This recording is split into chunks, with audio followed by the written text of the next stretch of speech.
Hey everybody, my name is Marcus, and in this video I'm going to show you how you can easily blur background on Skype. So let's start. So what you want to do is just go left top corner to your profile, then go to settings, and right here you want to go to audio and video. And right here you will see me with this background. I don't know what is this, from a game.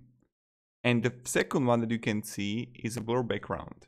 And as you can see right now, the background is blurred and only you can see me right now. So this is how you can pretty much do it, and this is how you can blur background. There is no other way around it.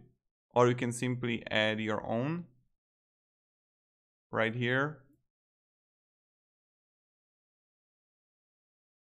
So I got this or whatever. So thank you very much. Have a great day, guys. If you have any questions, ask me down below, and yeah, see ya.